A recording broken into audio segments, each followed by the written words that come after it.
just get started to today's topic. Like I said earlier, today's topic is very important because I feel like a lot of us do not know what Royalq is about.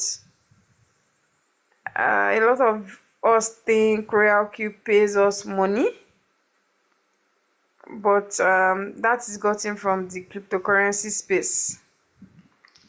And a lot of you be like, oh, Royalq have not paid me.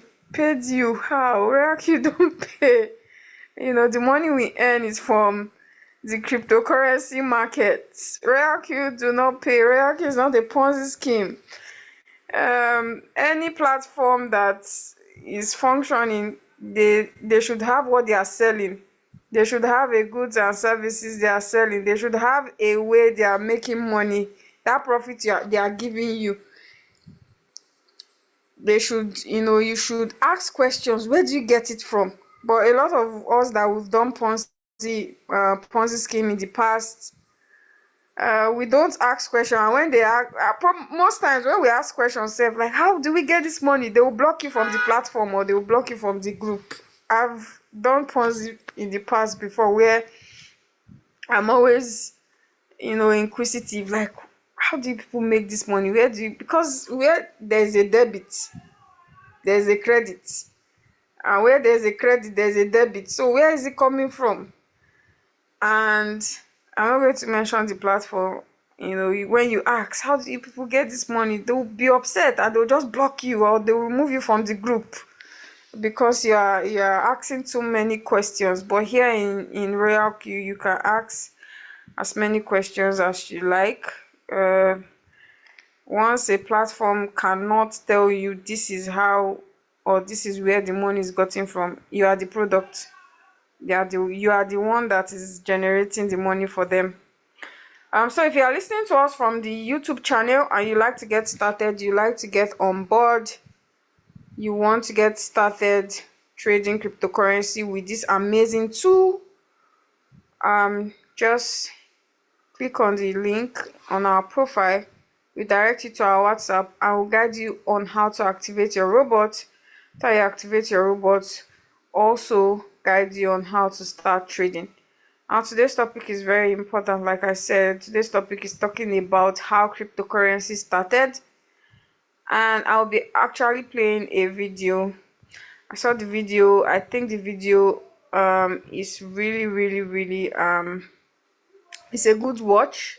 I really like the video. The video is around 30 minutes, but it is a very good watch. It talks about a lot of things, how cryptocurrency started, who started it, the purpose, and there's also a sprinkle of motivation. I believe that we all need motivation right now because the market the market has not been really, let me say the market has not been the way we want it, but because we are using, this amazing tool, yeah, it helps us to make money downtrend. But even at that, we are still waiting for the market to build up momentum back so we can get back on track. So I believe that most of us right now, we need motivation. We need all the motivation we can get, and the video is a good one. So I'll be sharing my screen now. Leader Tomdio, please just help me admit people in the Zoom. I'm doing that already. Okay, thank you so much, leader. All right. So let me share my screen now.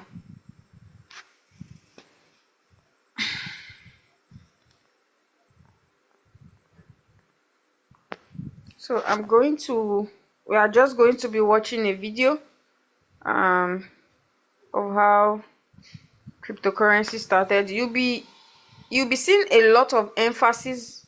Now, before I play the video, you'll be seeing a lot of emphasis on Bitcoin. That's because Bitcoin is the currency. The person that started Bitcoin started it all. He was the one that started the blockchain, started so it was from Bitcoin. Other crypto, started coming into light. Those are the ones that are called coins. And the meaning of altcoins is alternative coins. Those are altcoins are Ethereum, Solana, Doge, all those other rest coins that you can see in your Royalq or your Binance. Those are called altcoins. Now, you'll be seeing a lot of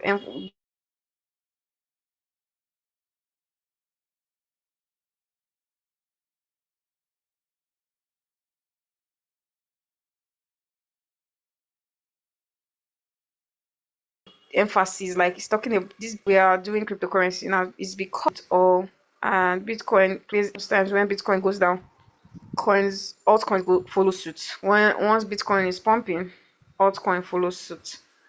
So yeah, I just needed to clear that out, that it's going to just be talking about Bitcoin basically, because that's the starting.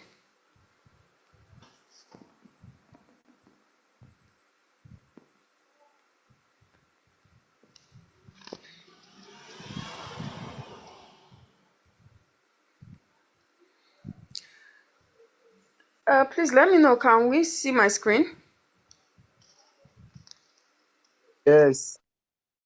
All right, and I hope the sound is clear. I think it is utterly fascinating that we don't know the creator of Bitcoin. Who made Bitcoin? Satoshi Nakamoto.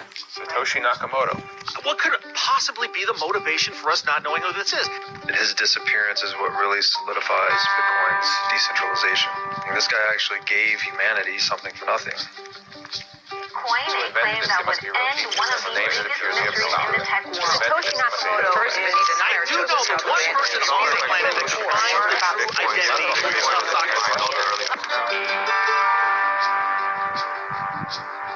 Satoshi opened a portal into cyberspace. Once your eyes are opened, you see it all differently.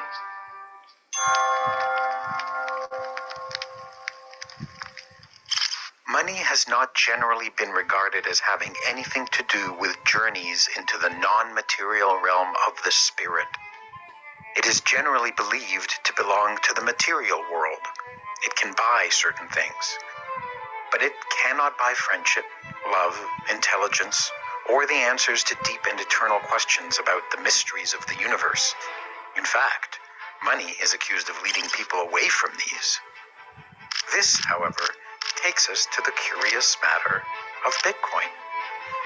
In 2009, a brand new form of money was created and released to the world. It was called Bitcoin. It went on to become the fastest asset in the world to reach a $1 trillion valuation. It garnered the attention of the entire financial world. Impressive, but not spiritual. Apart from that, though, quite unexpectedly, many people who study Bitcoin discover that it arouses within them life-altering spiritual journeys. When so few things in this world inspire such experiences, including many of the things that promise to do so, why does Bitcoin do this without making any such promises? Our search for the answer to this question begins at the beginning of Bitcoin's story. It is a story unlike any other.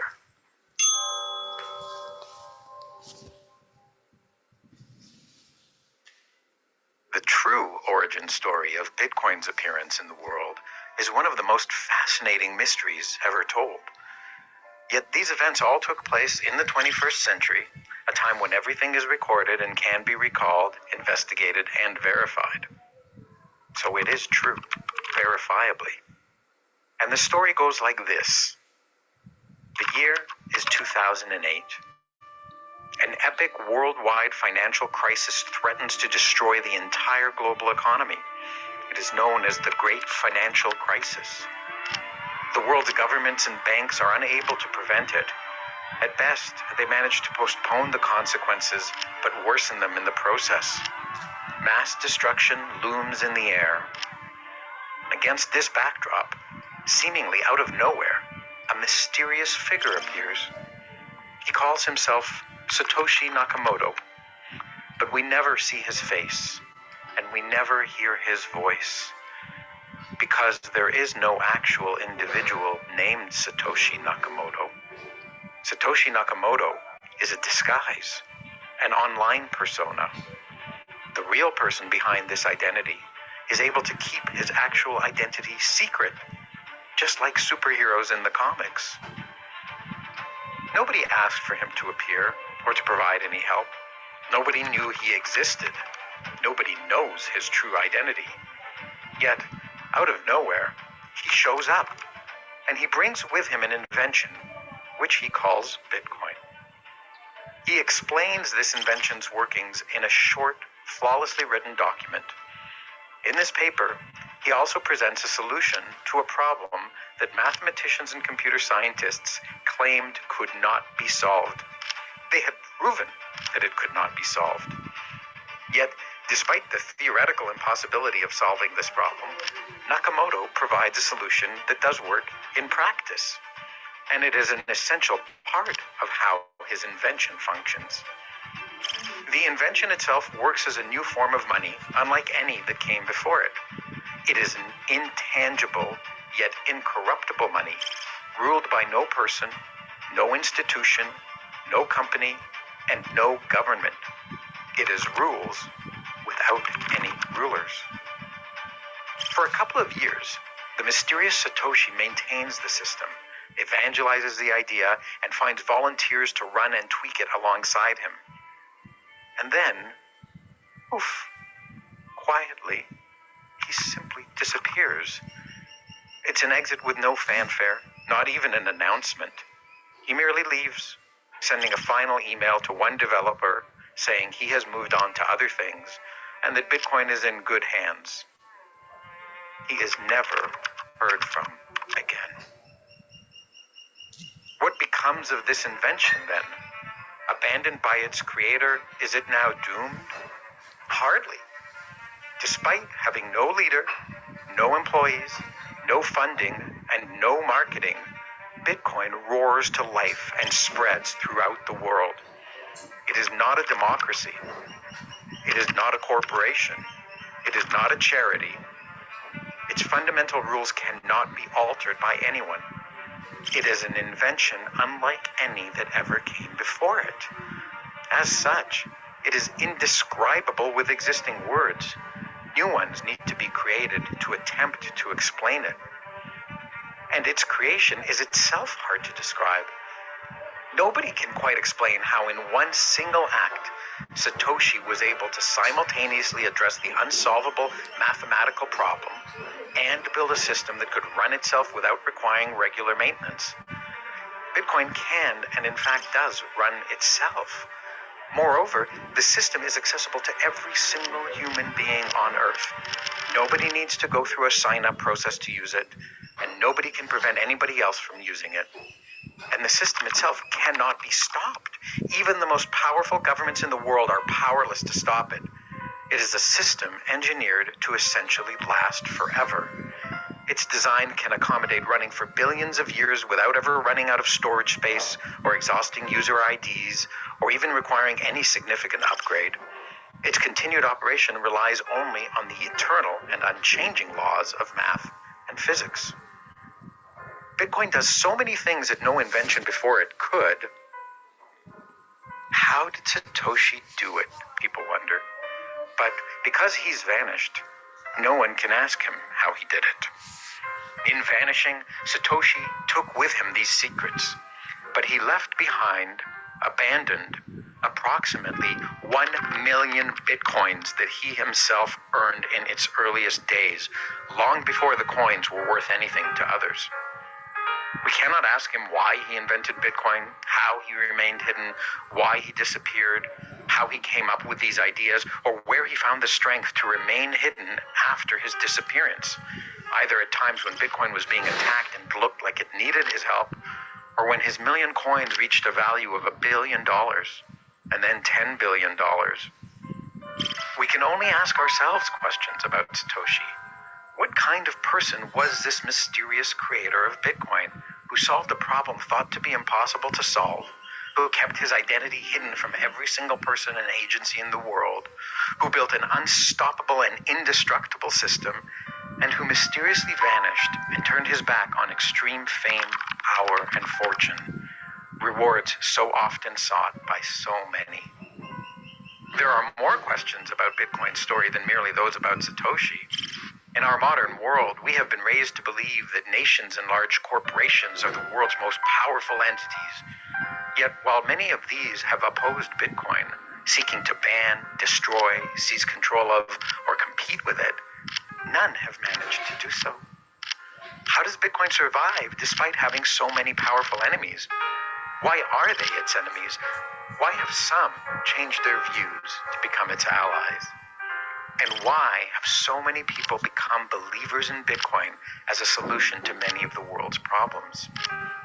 When we hear this story, we must remind ourselves that it is not a story distorted by thousands of years of history, by changes in languages, by a lack of physical evidence to support it, or by any of these other obstacles that ancient myths suffer from.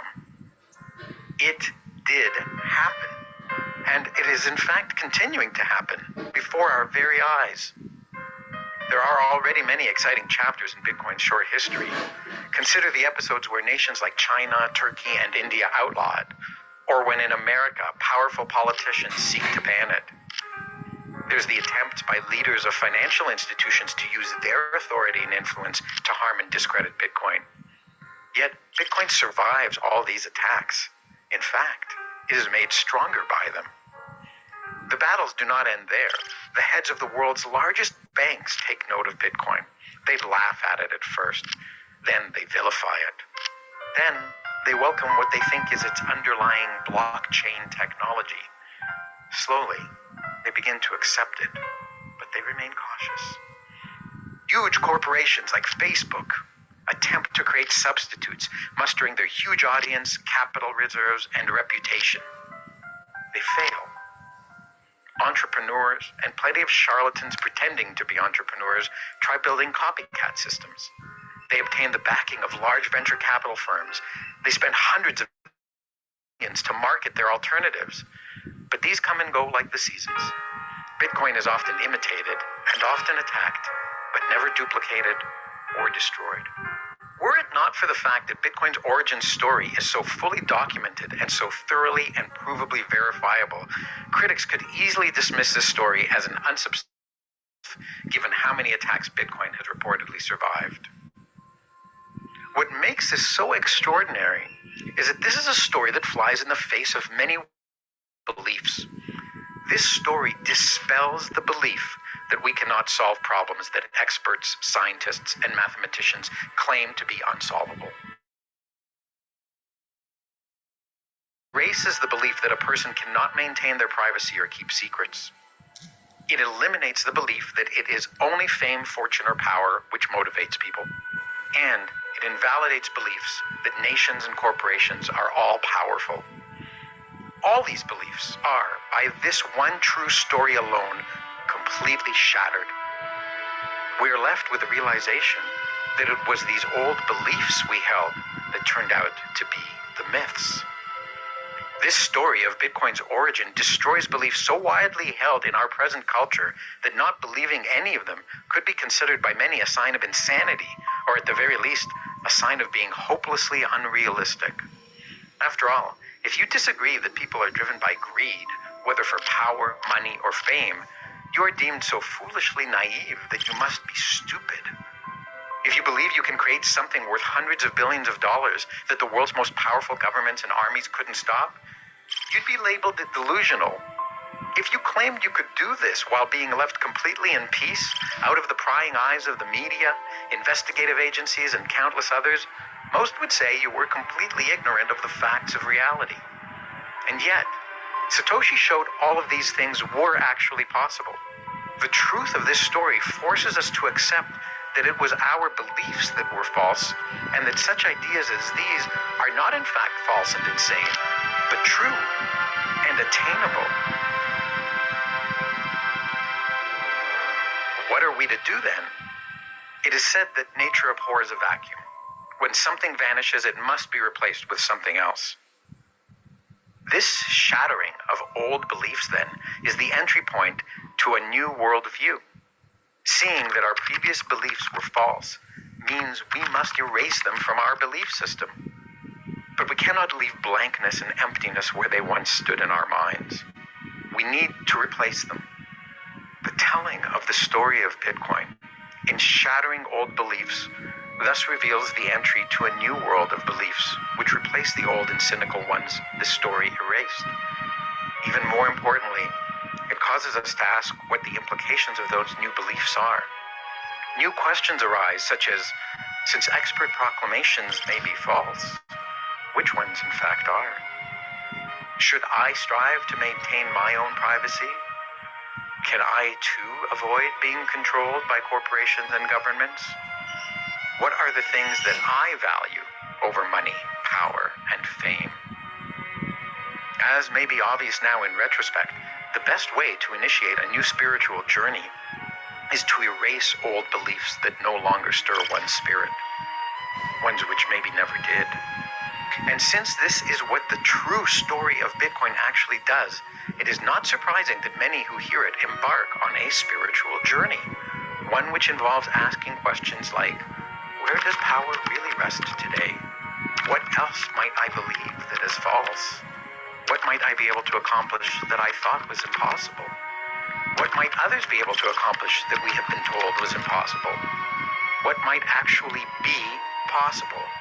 And how might the world be different if we do these things?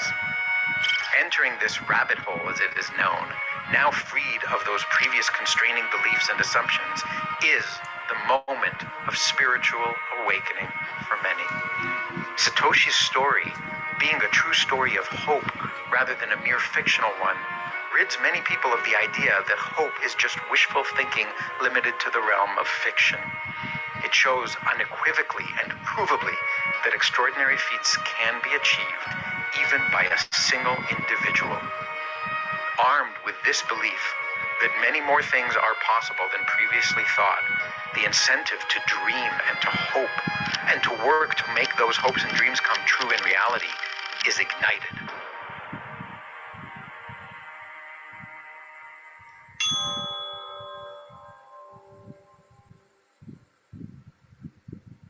Exploring Bitcoin requires asking a simple sounding question that turns out to be a very complicated one to answer. That simple question is, what exactly is money? Why must we ask this question? It turns out that another thing many of us took for granted as a belief was that money is something our nation's governments say is money. But Bitcoin shows up and says, no, this isn't true. Something else is money. I, Bitcoin, claim to be money. I claim the thing you believe is money is in fact not money. I claim it is merely pretending to be money. I claim that its pretense is the cause of many of society's troubles. I claim I can fix those troubles. Had we not already had our other beliefs shattered by the story of Bitcoin's creation, we would simply tell Bitcoin, go away and take with you your crazy claims. But instead, we are now curious to understand what is at the heart of this claim. And as we pull on the thread of that question a little bit, a lot comes unraveling very quickly. One thing that is clear about Bitcoin is that it is a claim to being money which is not issued and not controlled by governments. Previously, we mostly believed that money had to be issued and controlled by government. It has been this way for all of us for our whole life, after all. But Bitcoin doesn't stop at declaring that it is only governments that are not an essential part of money. It also claims to be money not issued or controlled by anyone at all.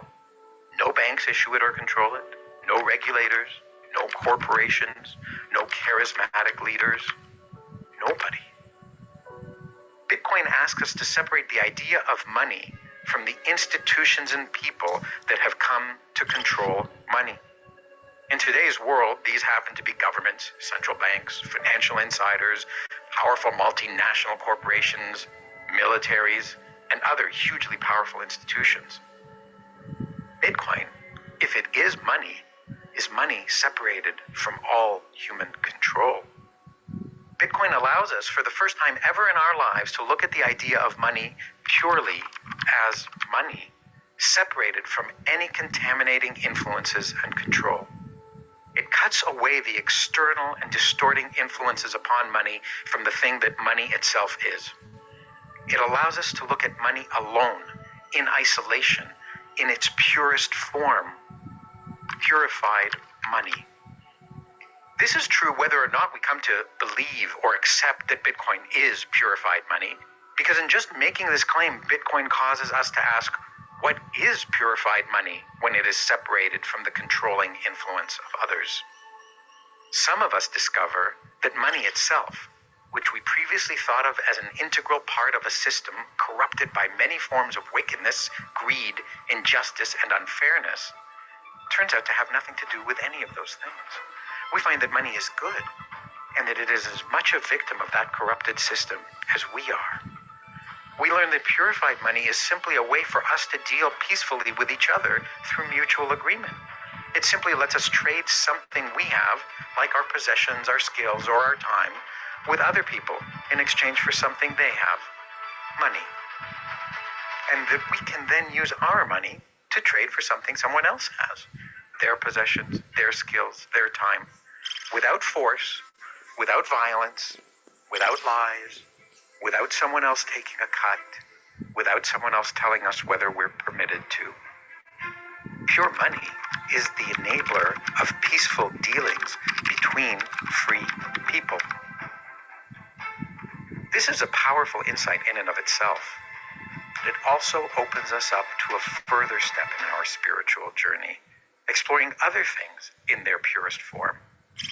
Seeing that one thing, money, which we thought was necessarily part of an evil, guilty, or imperfect institution, turned out to in fact be innocent and good when stripped of contaminants, makes many of us wonder if the same could be true of other things, especially other things that are wrapped up tightly in complicated institutions with questionable motives.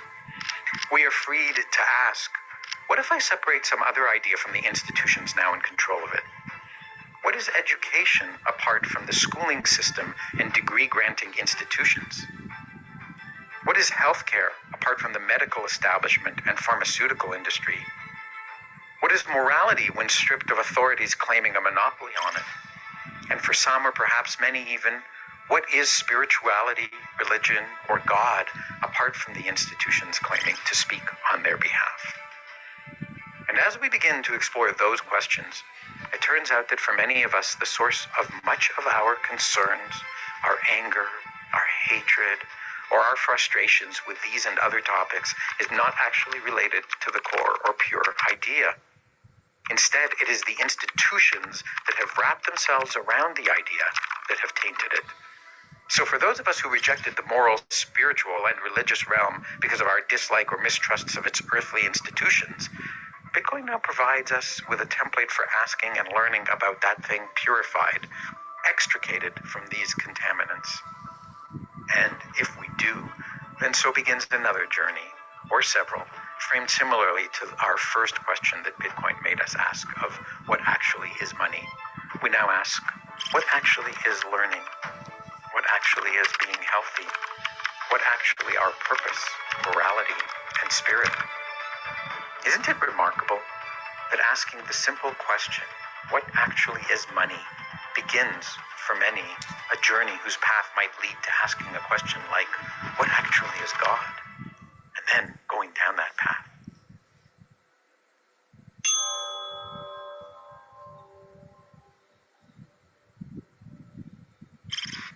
Bitcoin is purely digital. It is intangible. It is non-material. The non-material is the spiritual. It thus follows that Bitcoin is a spiritual form of money. Bitcoin does require things that come from the material, non-spiritual world, all that math and physics and computer programming that go into it. However, it also requires reaching a conclusion that states, this is what I personally believe that good, pure money really is, and which I will therefore use as money. And there are many implications of reaching that conclusion. Spiritual implications. First, one must accept that an intangible thing is nevertheless real. Much of the dismissal for many people of the idea that the spiritual realm is real comes down to its immateriality. They hold the following to be true. If I can't touch it, then it isn't real, or at least it isn't as real as some alternative that I can touch. Many people even believe that the intangible is just an illusion. Some go so far that their consciousness and their free will are just illusions. You cannot touch consciousness or free will, the argument goes, and so these must just be illusions created by what you can touch. However, if you find yourself believing in Bitcoin, you have reached the belief that money that can't be touched is more real money than any money that can be touched. And once again, you have a model for re-examining your previously held beliefs about reality and purity of things that can't be touched. But it's intangibility that makes choosing Bitcoin a choice that necessitates accepting immaterial ideas as both real and important. This belief that Bitcoin is pure, the choice to use that which you believe to be pure. This too is a spiritual decision. Why choose to use pure money? What is special about purity? Why not mix something else in? After all, we have a system of money that already has government, central banks, and all those other characteristics mixed in. Why choose purity? The answer to this is not obvious. To arrive at choosing a pure money over one that comes pre-mixed with other things, one must hold that purity is goodness, or at least one must hold that purity lets the goodness of a thing come to the fore. We can make a quick exploration of this idea through an analogy to food. Consider a pure, ripe banana. A pure banana can be used in many different ways. It can be eaten on its own, blended into a smoothie, baked into banana bread, added to a banana split, or taped to a wall and sold as art.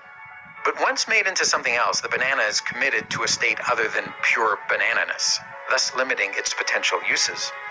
Thus, a pure banana can be used by more people for more things than can a banana strawberry smoothie. And it is specifically the fact that it does not limit how you can use money that Bitcoiners believe is what makes Bitcoin, pure money, better than adulterated money. This means that Bitcoiners hold that the freedom to choose what to do with money is good. Bitcoiners have made a judgment on what freedom is, and they have a sense of what it means. This means that Bitcoiners hold that the freedom to choose what to do with money is good. Bitcoiners have made a moral judgment on what freedom is, and they have a sense of what that means. That it means being able to make personal choices. Freedom is, of course, another spiritual idea. You cannot touch freedom. Yet, if you value pure money, you value money whose very use is the exercise of freedom.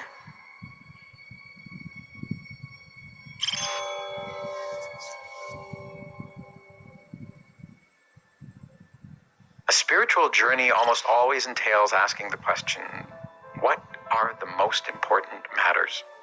That often turns our attention to morals and values. A moral action is something that someone considers acceptable behavior. An immoral action is an unacceptable one. A value, on the other hand, is something that someone values or appreciates. If you don't like bananas, you don't value them, but you probably wouldn't describe them as immoral. You might, however, view as immoral someone who goes into the grocery store and begins smashing all the bananas, even if you don't value bananas yourself. The journey into exploring Bitcoin causes one to ask many times along the path, is Bitcoin offering something here that I find valuable and moral? It makes one look into one's own spirit to verify what it is that one finds moral and valuable.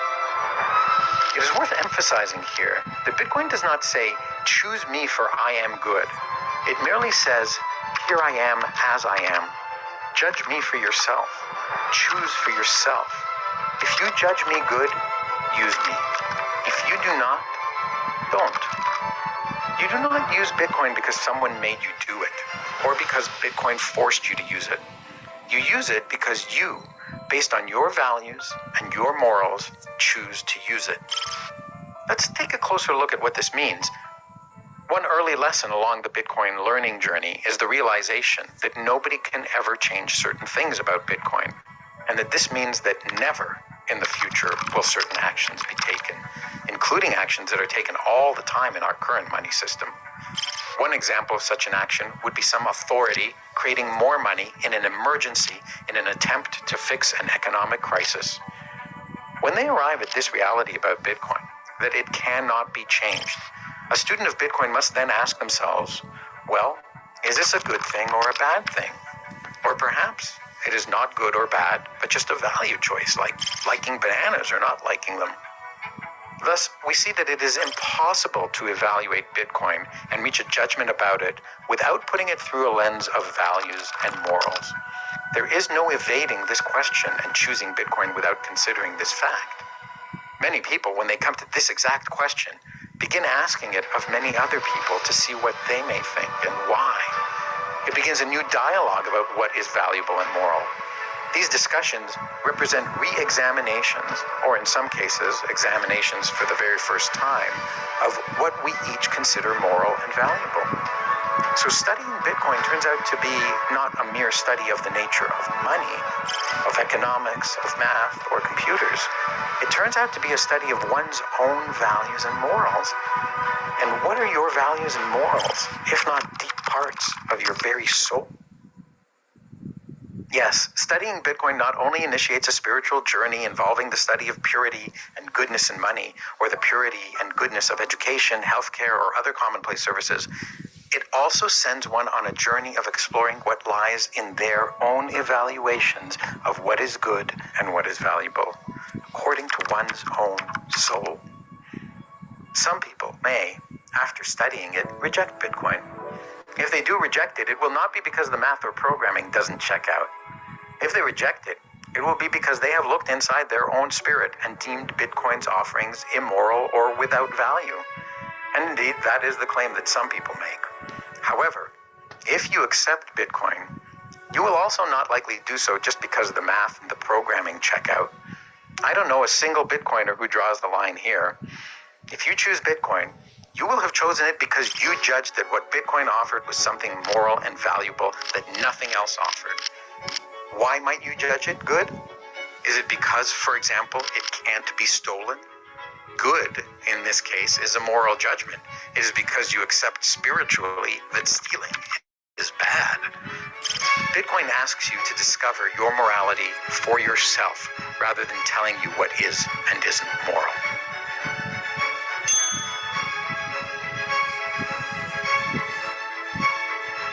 There are many other aspects of the study of Bitcoin that directed students to spiritual considerations, questions, discussions, and oftentimes even answers. But they will not all be explored, for our time here is nearly finished. I will, however, leave you with a new interpretation of part of the amazing myth of Satoshi Nakamoto that you may now appreciate. Satoshi gave the earth Bitcoin. He watched over it until it needed no father or leader, and then he set it free by disappearing forever. When he did so, he left behind a treasure of approximately 1 million Bitcoins. He left them out in plain sight. Everyone can see them. Every Bitcoin is visible to every person in the world who looks at its public record, commonly known as its blockchain. The value of these coins grows colossally as the value of Bitcoin does. It is the biggest pile of Bitcoin in the world that belongs to any one entity, and it will almost certainly remain the biggest forever. If Bitcoin becomes all the money in the world, it will be the largest pile of money in the world. Yet nobody can take any of it. It is in plain sight, yet it is untouchable. You can imagine then the lust and the greed that this pile of money sitting in plain sight will incite in those who long for wealth or fame or power. It will drive them mad with lust and greed. They will spend many hours, days, or even years trying to figure out how to get their hands on some or all of it. It is a loud siren declaring to those who hunger for power, "Here lies Satoshi's legendary treasure. Take it if you can." Yet, as this fortune grows, it will serve as an example to all of humankind that pure money belongs only to the one who earned it.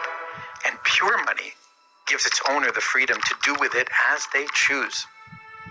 And this pile is Satoshi's money. And what Satoshi chose to do with it was not to buy anything material with it. His choice was not to use it to become famous and have people tell him how great he is. His choice was not to use it to become a powerful man on the world stage, influencing policies that affect the lives of others. Instead, he chose to use this money for another purpose. He chose to make it into an eternal monument dedicated to the human spirit. To stand there forever, to show that one person can accomplish many things that others have proclaimed to be impossible. It stands there forever to show that one person can stand up to widely held beliefs and prove them false. It shows that one person can ignite a movement to question the necessity, validity, and authority of the most powerful entities in the world. It stands there forever to show that a person can in fact sacrifice wealth, power, and fame to create and do what is morally good. It stands there forever to say humanity can make good things that last forever. As Bitcoin grows, this will be a treasure that everyone in the world will look at someday in their life. This treasure will guide them into studying Bitcoin, perhaps only because they are driven by a greedy desire for easy wealth, which makes them curious about how they might be able to snatch a portion of this treasure. And when this treasure turns their attention to studying Bitcoin, it will ignite in many of them their own spiritual journey. They too will ask, what exactly is money? What exactly is pure money? What exactly is pure education, healthcare, morality, and more? They too will ask, who am I? What exactly am I? What is the pure me? What do I do with my time and my energy?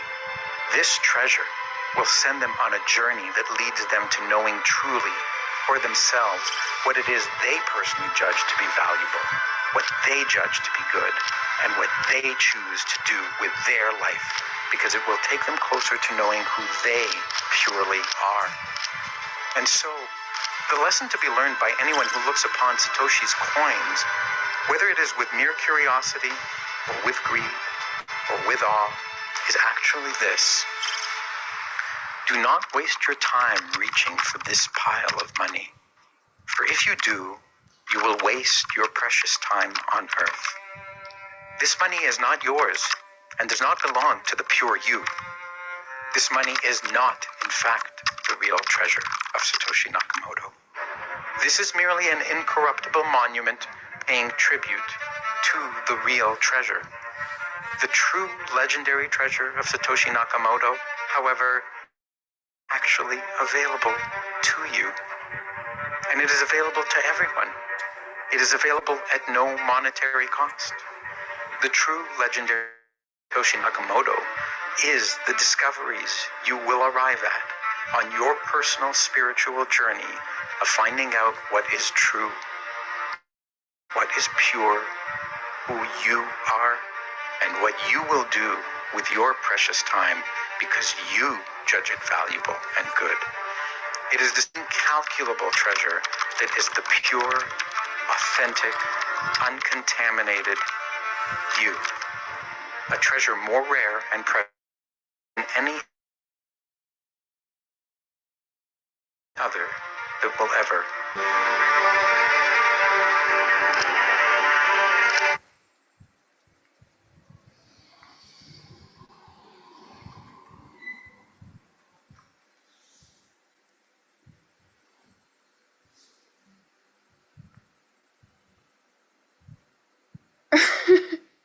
Hi, so yeah, that's the video.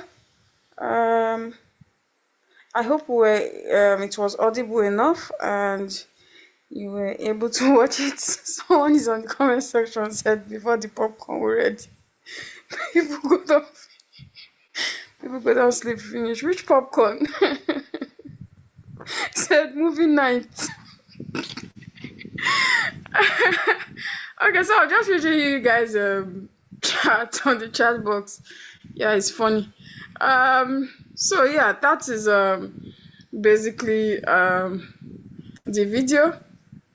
I don't know if Leader Judge is Leader Judge. I don't know if you are available to round up. Leader Judge. I'm available. Just give me. Can you hear me? I can hear you. 2 minutes. 2 minutes. 2 minutes. Let me put on the chain. Okay, so before Leader George gets on board, I don't know if you have any questions. So that's just basically a brief introduction of what cryptocurrency is about. And like I said earlier, they were talking about Bitcoin. That's because Bitcoin is the first cryptocurrency. Um, a faceless person introduced in 2008 introduced a white paper of what they want to do, basically just stating what they want to do, and in 2009 Bitcoin was introduced, the blockchain and Bitcoin was introduced, and other cryptocurrency followed suit. Till date we do not know who created um, the amazing Bitcoin. And like they said in the video, he has over 1 million Bitcoin. His wallet is visible. If you go online, you can actually check, you can view his wallet. And there's one of his cryptocurrency wallets that people actually pay money, like they actually send Bitcoin into. I think it's just a way to say thank you to him for creating this amazing or making this amazing invention. I don't know why, but it's public records. You would see daily. I mean daily. People actually send money into Satoshi's one of Satoshi's wallets. And yeah, since the early days that he was mining Bitcoin, those money haven't been touched. He has a lot of Bitcoin, and if you convert that in today's money, is worth over billions, and it hasn't been touched. We don't know where he is. Nobody knows any trace of him. Most times we even look at, like, we go and look at the wallet and see if it's active, if anybody has moved the money from the wallet. Most people think he's dead, but yeah, he just disappeared. And that was the start of this amazing cryptocurrency journey. And that's how we also we have Royalq came about, and we are paying Royalq, using it to actually accumulate more cryptocurrency, using it to actually make more profit. So no, Royalq doesn't pay us money. We make money from the cryptocurrency international market. So Leader George, you can take it. Okay, good evening. I don't know if we paid attention to the video. Today's Zoom is just for you to build. We want you to have confidence in the business. So that is why we came up with the video, so that at least you have confidence in this cryptocurrency business. I hope I'm audible enough. Yes, you are. Okay. So that is why if you watch the video, you see, if you listen to the video, you understand the principle behind this cryptocurrency. It will build your confidence in it. It's not tomorrow you see Bitcoin go down to 5,000 and you'll be shaking. If some big companies, if a country can come out and buy Bitcoin, you should ask yourself, what did they see? What did they see for a company to invest in Bitcoin? For a company like Microsystem to invest in Bitcoin, then this country buying Bitcoin every year. They see it as opportunity when Bitcoin's price goes down. They are even praying. They are praying that they want Bitcoin price to go down so they will buy more.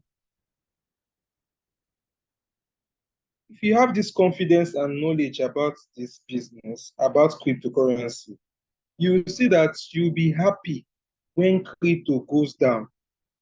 You just be happy when crypto goes down so you can buy more.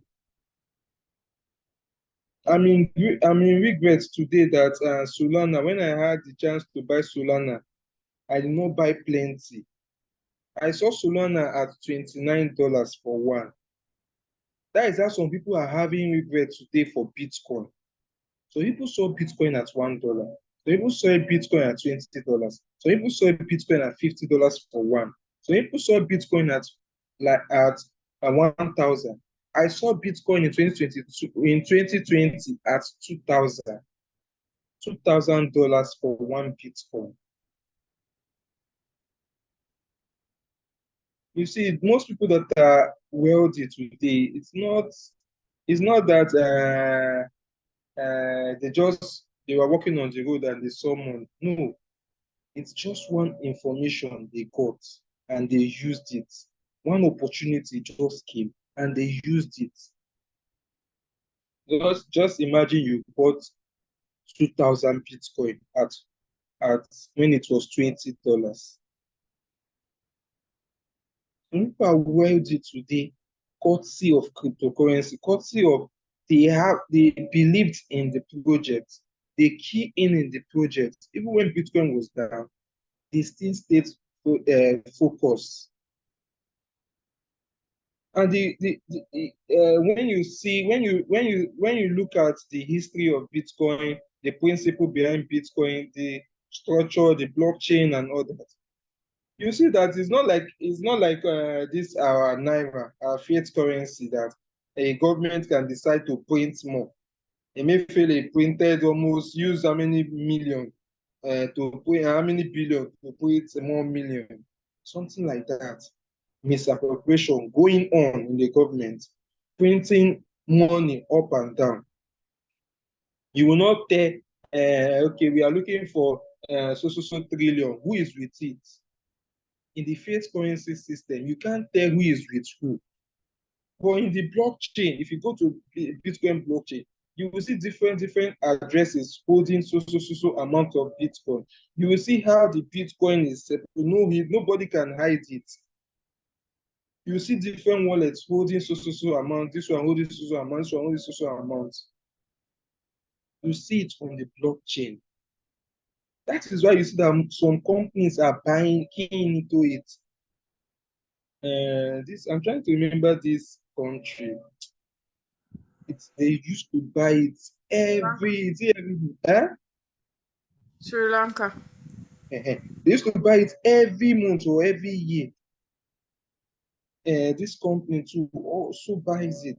So they know what they are seeing. If you listen to this, if you look at the principles behind Bitcoin structure and all that, you see that that is what these companies are seeing that are making them to hold it. Some people don't even bother about the price today. They just want to let Bitcoin be affordable so they can buy more. Let it be affordable so they can buy more. Because they know that it's just like GSM. It's just like when internet came. Something like that.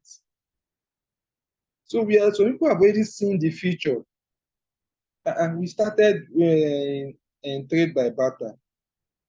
We moved to coin. We moved to gold. We are using gold. We are using coin. We moved to note. Moved to transfer. Moved to different money is revolving. Now it's cryptocurrency. And the population self have not started using it. So we are still new. Look at Solana. Look at BNB. Okay, let's leave Solana. Let's talk about BNB. BNB today. How much? Let me see. BNB today is how much? BNB that I saw at 150, 200. BNB. So BNB. Today is at 580. BNB today at 580, 3600. These are opportunities. These are opportunities. See the opportunity. Solana, I saw Solana at $29 for one. Solana today is around 140 something. It climbed to 270 something, 220 or 250 something. Today is at 148. Something I saw at 29. We are saying some people are wealthy, some people are wealthy. You bought, if you can buy Solana 10,000 pieces at that $29. What is money now? What is money now? So today's Zoom is about building your confidence in the business. I know that some people that will say their coins, they have not made any profit tomorrow on the group. They are there. They did not attend today's Zoom. So they just want to, they just want to complain. They just want to make profit. They don't even care the system, to know about the system that makes the profit. So I begin to wonder who is at fault here. Is it we, some people that are prospecting the business to them, you are not prospecting it well? Because I don't see why someone will come in, pay the $120 for the subscription, have gas fees, and have trading capital, and still yet that person will refuse to get the knowledge, as in to know the principle, to even know the basic of how this money is coming about. Because you see some people saying the robot is not giving them profit again. If you check, their trade have stopped, their margin calls have stopped buying. But they are not after, they don't even know what is margin calls. All they know is that their robot have stopped making profits for them. Okay, now come to Zoom and learn and build your confidence, because I do tell people knowledge is power. Any business that you don't have knowledge, you cannot be confident about that business. Nacho, there's a noise Any, coming from okay. Can you hear me? Is yes. that still noise? Okay. Any business that you don't have you don't have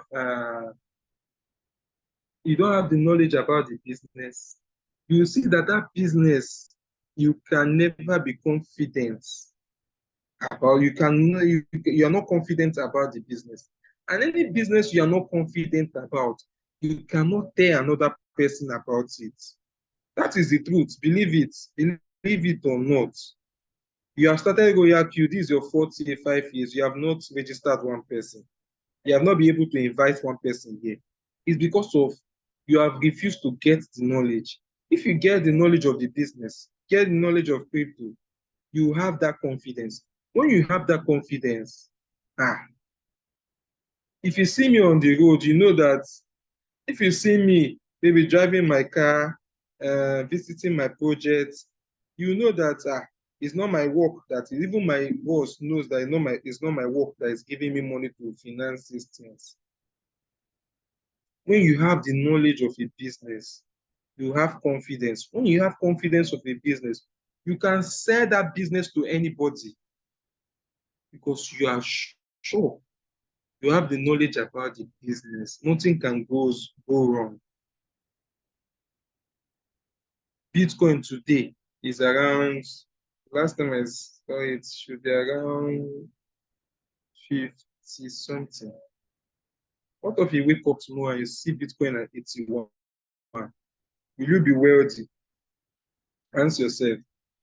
Today, Bitcoin is 50 something. If you wake up tomorrow and you see Bitcoin at 80,000, will you be wealthy? Will you be okay? So choose today which one you want to do. Do you want to build your capital? Do you have money that you want to add to your capital so that if you wake up tomorrow and you see Bitcoin at 80, you'll be comfortable with the profits? Or you want to build with team? You want to build your team? Okay, I'm in V2. A V2 must have at least 20 team members. Even if your trade capital is low, You can sleep and wake up and see Bitcoin at 80,000, 90,000. Your team members that have capital must have made profits from the pump of Bitcoin. And once they make profit, they are happy. Royalq will reward you and you will also be happy. So even if you are not creative, but you have a team, and Bitcoin now increased to 80,000, as they are celebrating, you too, a team builder, you will also be celebrating because Royalq will reward you. So choose today if you want to take the business serious, or choose today if you just your $120 you paid for the activation, you want to let it go after 1 year. Because why you see some persons after their robot will expire, they will not renew it, is because they don't have confidence in the business. So there's no knowledge. So they just give up. Do you know why Coca-Cola still continued after the first year in their business, after selling only 10 bottles? They have the vision of where they are going. They were not working with 1 year time frame. No, they had 5, 10, 15 years time frame of the business. Okay, we are going to review this business after 5 years, 10 years. That is why you see that they did not stop, or they did not start looking at their losses after the first year. So you're starting a business, ask yourself, where will you be in 2, 3 years, 3, 4, 5 years? Show commitment for that business. Get knowledge so you have confidence. When you have confidence for this business and you build it, you buy that car, your lifestyle will change. You buy the land you want to buy and you start building. When you own, and this business has made it is a service that you can own it. You can own Royalq because you're a shareholder. Royalq is getting commission. You're also getting commission. So Royalq is open for partnership. Once you are a team builder, you have registered even at least one person. You are now in partnership with Royalq management. They get commission, you also get commission. They get trade commission, you also get trade commission. Everything boils down to, are you knowledgeable about this business? If they wake you up from sleep, can you talk what Royalq is? Can you explain what Royalq is? It's when you are confident that you can explain, you really understand what Royalq is. That is when you will see that you will start building your team very faster. That is when you will see that if you talk to someone and the person is saying 120 is too much to start the business, you will easily leave that person and look for another person to talk to. If you know what your business is all about, if you know what Royalq is all about, you should know that you should not be speaking with someone saying $120 is too big to start up a business. How much is short rent? Some people are paying some people that have shop in Konga, some people that have shop in Jumia or this online shop, some of their packages, they pay more than 1 point something million. Go and check. Go and check. Go to Jumia, go to Konga. Check for their highest package that you want to just create an e-shop. E-shop. E-shop. Go online. Go to Jumia. You are not. They are not giving you physical shop. It's just for you to create an account and upload your business, and they start advertising your business for you. For you to pay for the highest package, you pay close to that amount. Then if you want to go and rent shop, there are some shops you pay up to 1 point something million a year. These are people that want to do business now. People want to do business. So why waste your time speaking with someone that is saying 120 is too expensive? Or what are you explaining to the person? You tell me, if I want to explain Royalq to you, it's a business. You want to start a business, it's not a Ponzi scheme. It's a business you want to start, a business that pays you in foreign currency. That is what you want to start. If you are starting a provision store, and you are paying shop rent 500,000, 450, 500, 600. A provision store that gives you profit in naira. How much do you think Royalq should worth a business that gives you profit in dollars for a year? A business that also have reward system. Sometimes if you can introduce your friend to your landlord, and your landlord will not give you agency fee. Your friend will just pay everything to the landlord. Nothing will come for you. But yeah, if you introduce your friend to Royalq landlord, Royalq, after the registration, Royalq rewards you with your commission as an agent, as a shareholder. Not only that, you start getting share dividends. I don't know if you are following. You start getting dividends from the business. Just like you being a shareholder of Fidelity Bank, and you are getting daily dividends. Maybe Fidelity say, okay, for these shares you have bought, for any of the deposits that make, you take 1%. Do you know how wealthy you'll be? So it's not about if I start with $100, what will be my profits in my daily profits? That is not what we are talking about. The vision is generational wealth. The vision is that I know that I will make money this year, I will make money next year, I will make money next 2 years. That is the vision. The vision is okay, Bitcoin bull run is 2024, 2025. Okay, I will change my car in 2025 because of his bull run.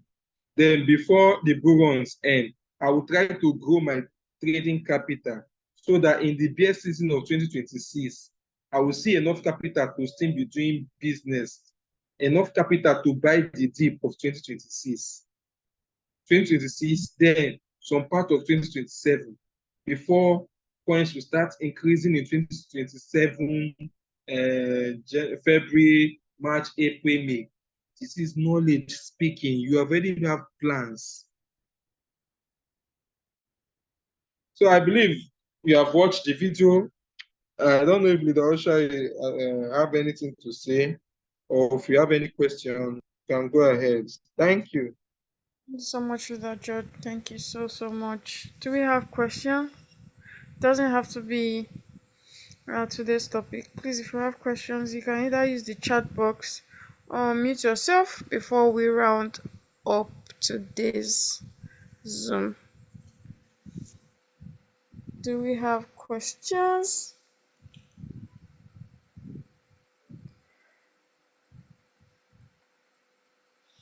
Please, let's ask questions if we have questions.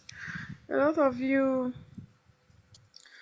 I don't even know if I want to say, a lot of you know how cryptocurrency works, but when you are using Royalq, that's you tend to ignore that part. I noticed that some of us, before we started Royalq, we had wallets, we had probably Binance, and some people are they already like were holding coins on there, and you know how coins go up and down. But when you start using Royalq, you'll be shocked, like, oh, why is the value of my coin reducing when you're using Royalq? Royalq doesn't control the cryptocurrency markets. That's for a fact. But they say if you know, like that just said, if you have the knowledge, you know that there's a peculiar feature on Royalq that is very, very important. So do we have any question? I see someone is unmuted. Please go ahead and ask your question. Hello. Yeah, hi Jay. You can go ahead. Yeah. I have a question about this platform, Royalq, because I understand that they're using mostly crypto coins, like where the bot is trading the coins for us. So I want to understand, like, placing a trade on the platform. I already like added the coins, but I don't see some of it when you send the chant, like the signal.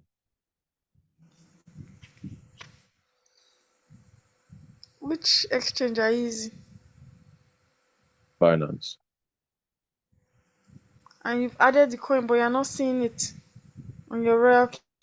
Now I'm saying it that for example, that people, for example, USDT, I Mm, think it was that one you sent earlier this afternoon. I didn't see it. yeah.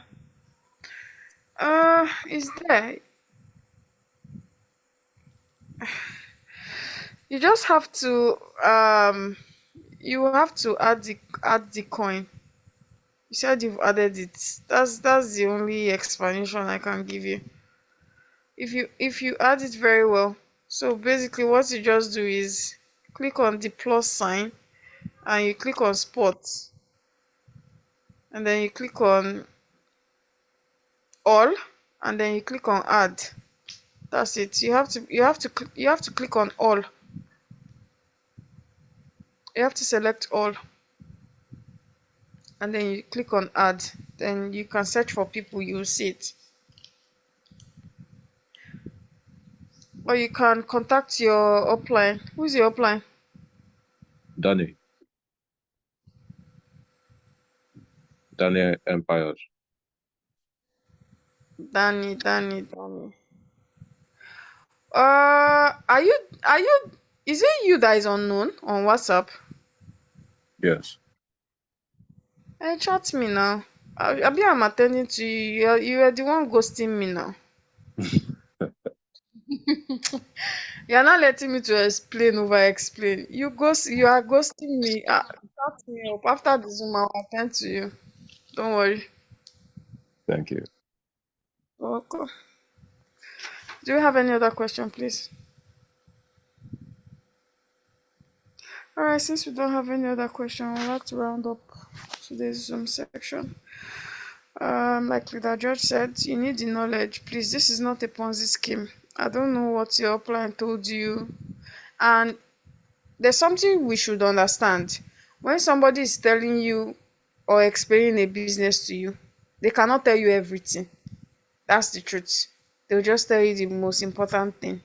I know I try as much as possible not to lie to my downlines or my I don't overly let them say, oh, you make money when they are asking me, oh, how much will I be making with $100. I try as much as possible to avoid that kind of question because I cannot give you an exact answer for that.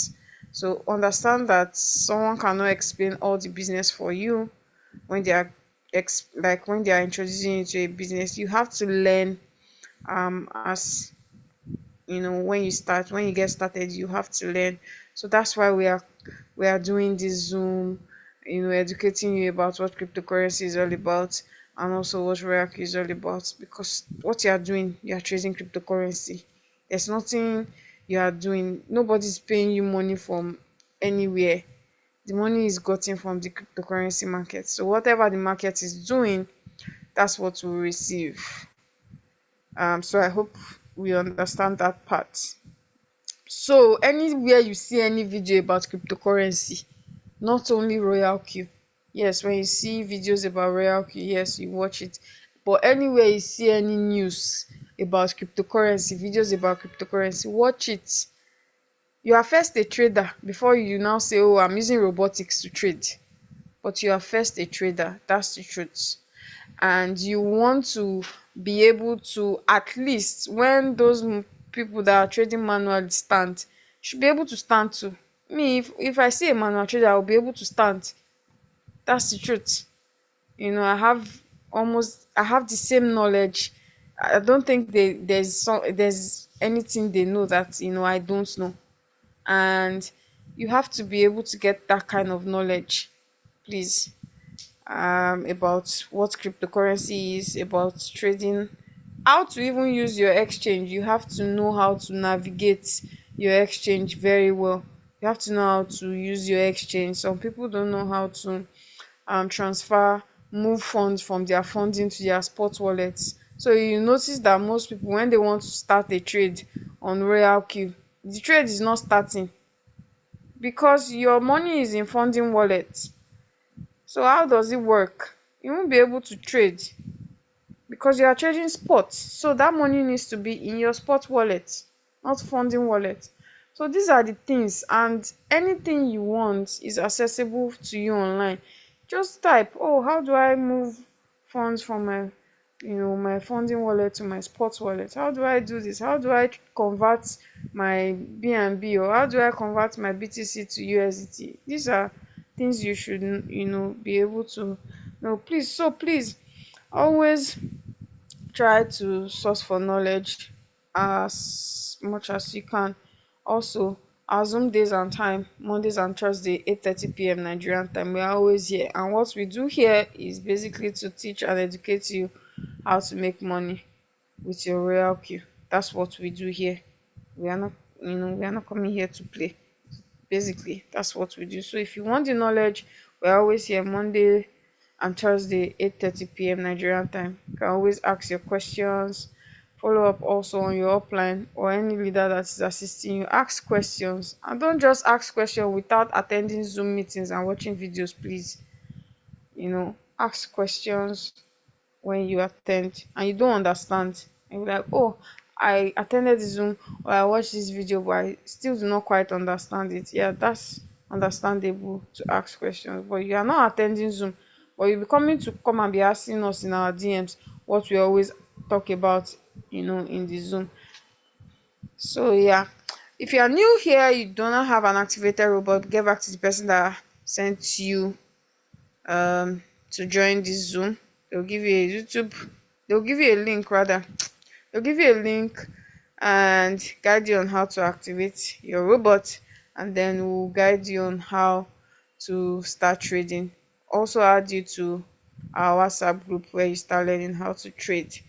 All right, thank you so much, and we'll see you on Monday. I hope you have a great weekend and keep learning, keep earning. Thank you so much, everybody, for taking our time to attend today's Zoom. And as always, thank you, Leader Judge. Good night, everybody, and God bless.